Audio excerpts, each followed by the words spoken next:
सामाजिक, आपराधिक, राजनीतिक व धार्मिक खबरों से परिपूर्ण सशक्त समाज की लिखित परिकल्पनाओं के साथ अब दर्शनीय।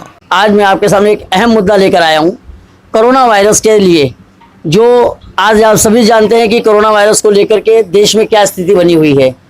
इसमें हर किसी को सभी ने अभिनंदन किया, मगर जो दिन रात आप तक सारी खबरें पहुंचाते हैं पत्रकार, इन पत्रकारों के बारे में ना ही सरकार ने, ना ही किसी और ने, ना ही किसी मीडिया ने इस बारे में कुछ कहा। साथियों, इसलिए इस पत्रकारिता में आप भी जानते हैं कि कई पत्रकार कोरोना वायरस की वजह से शहीद हो चुके हैं। वो भी लोगों के बीच में गए, लोगों के दुख दर्द में भी काम आए और लोगों की न्यूज़ आप तक पहुंचाए। दिन दिन आप लोगों तक ये सारी खबरें पहुंचाई है। ये सभी पत्रकारों ने किया है। इसलिए जितने पत्रकार जो कोरोना में गए उनको मैं श्रद्धांजलि देता हूं। और आप लोगों के सामने इसमें ना ही केंद्र सरकार द्वारा, ना ही राज्य सरकार द्वारा, ना ही किसी सामाजिक संस्था, ना ही किसी पॉलिटिकल पार्टी से, चाहे वो शिवसेना हो, चाहे वो बीजेपी हो, चाहे वो राष्ट्रवादी हो, किसी भी सत्ताधारी पार्टी या विपक्ष पार्टी ने भी पत्रकारों के हित में कोई भी ना ही विधान कहा, ना ही किसी ने कुछ कहा।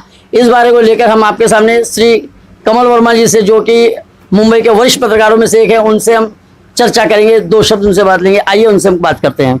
मेरी तरफ से और पवित्र समय की तरफ से दिवाली के बहुत बहुत शुभकामनाएं। मैं ये जानना चाहता हूँ कि इस कोरोना के इसमें आपको या आपके किसी पत्रकार को या आपके संपर्क में जो कोई पत्रकार, तो काफ़ी वरिष्ठ भी हैं, तो किसी को किसी प्रकार की सहायता या कुछ मिली है? जरा मैं आपसे इसके बारे में कुछ जानना चाहता हूँ। अभी कोरोना वायरस के चलते मार्च से अब तक 8 महीने हो चुके हैं। अभी तक किसी पत्रकार को कोई भी मदद या सुविधा नहीं मिली है। यहाँ तक कि सरकार ने भी कोई मदद नहीं की है। हमने ये भी मुद्दा रखा था कि सरकार कम से कम पत्रकारों को रेलवे में सफ़र करने का परमिशन देवे, लेकिन उन्होंने वो भी नहीं माना। यहाँ तक कि सूचना प्रसारण जो मंत्रालय विभाग है वो भी आज तक बंद पड़ा हुआ है। हमको आज तक हमको मिलने नहीं दिया जा रहा है। उनका यही बोलना है कि भाई हम देखेंगे, हम कब होगा, जब लॉकडाउन खत्म होगा तब हम इसके ऊपर विचार करेंगे। लेकिन पत्रकार एक ऐसी चीज़ है कि हर चीज़ को जागृत करता है, पब्लिक के संकट पर रहता है, हर मुद्दे हर एक को सामने लाके उसको चैलेंज करता है। आपके वरिष्ठ पत्रकार अर्णव गोस्वामी जी के साथ में जो हुआ, या और भी ऐसे कई पत्रकार हैं जिनको बोलने नहीं दिया जाता है, या उनको सच छापने से रोका जाता है, या सच कहने से रोका जाता है, क्या आपके नज़र में कहाँ तक सही है और कहाँ तक गलत है? एक पत्रकार को तो भले कोई रोके तो भी उसको सच्चाई जाहिर करनी चाहिए। ठीक है, जो बड़े बड़े मीडिया वाले हैं, ये पॉलिटिकल के लोगों में बंधे हुए, वो उनकी मजबूरी है, उनको नहीं करेंगे तो मरना है, वो करेंगे तो मरना है। तो पत्रकार एक ऐसी चीज़ है कि जैसे बाला साहब ठाकरे ने कहा था कि पत्रकार एक शनि की औलाद है, अगर ये पीछे पड़ जाए तो हर एक को सुधार के रहता है। तो पत्रकार को अपना कभी भी ये सोच के नहीं चलना कि मेरे खिलाफ क्या हो रहा है। हमको अपना काम करना है या नहीं करना है, यानी लोगों के सामने सच्चाई जाहिर करनी है तो करनी है। अब हम चलते हैं वरिष्ठ पत्रकार श्री आवाज के दायरे के संपादक माननीय श्री दिनेश सिंह जी के पास, उनसे उनकी प्रतिक्रिया लेते हैं। आइए। धन्यवाद, नमस्कार।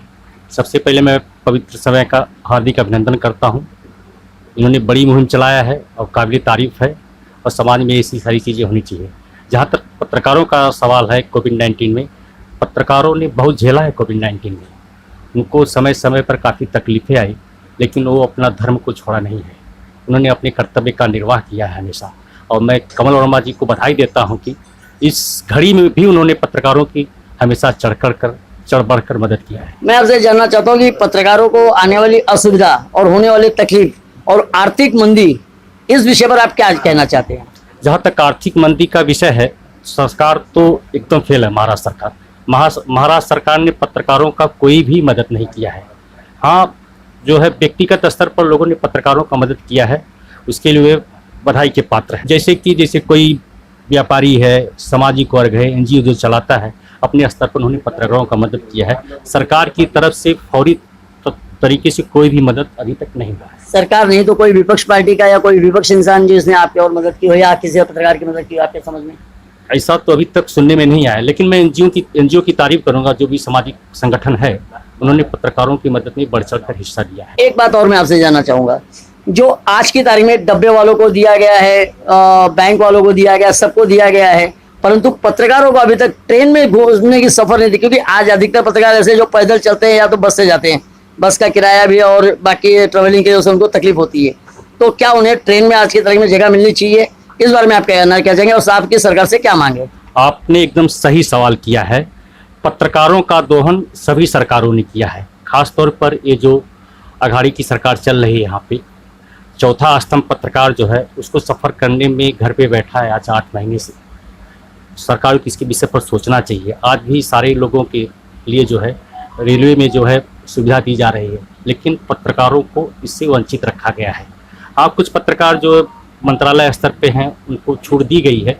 मैं आज सरकार से मांग करूंगा कि पत्रकारों को आने जाने की ट्रेन की सुविधा दी जाए। आप सभी से एक गुजारिश है मेरी भी कि जितने भी पत्रकार हैं, चाहे वो साप्ताहिक हो, दैनिक हो या पाक्षिक हो, मंथली हो, सभी पत्रकार जो संपादक स्तर पर हो या और किसी पद स्तर पर हो, सभी एकजुट हो और कमल जी का, दिनेश जी का हाथ मजबूत करें, उनके साथ जुड़े, ताकि इस मुहिम को और आगे बढ़ाया जाए और पत्रकारों के हित के लिए आगे से आगे और उचित से उचित काम किया जा सके। इसलिए आप सब एकत्र हो, एक मंच पर हो और एक साथ रहें। धन्यवाद।